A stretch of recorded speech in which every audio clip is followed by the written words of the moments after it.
Hello বন্ধুরা, আজকে তোমাদের মটর ডালের বড়া দিয়ে তরকারি করে দেখাবো।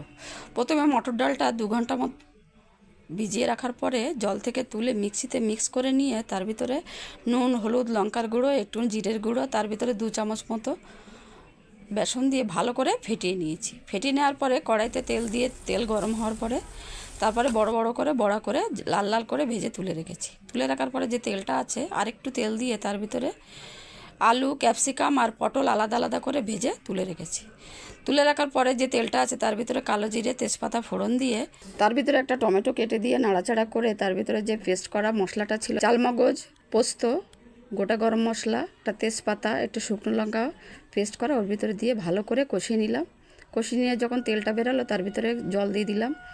জল দেওয়ার পরে ভাজা পটল, ক্যাপসিকাম আর আলুটা দিয়ে ঢাকা দিয়ে দিলাম। 5-6 মিনিট মতো ঢাকা দেওয়ার পরে আলুটা সিদ্ধ হয়ে যাওয়ার পরে বড়াগুলো দিয়ে দিলাম। বড়াগুলো দিয়ে আরেকটুখানি ঢাকা দিয়ে দেওয়ার পরে নামানোর আগে একটু চিনি ছড়িয়ে দিয়ে নামিয়ে নিলাম। আজকের এই বড়ার তরকারিটা তোমরা বাড়িতে করে খেয়ে দেখো, নিশ্চয়ই ভালো লাগবে।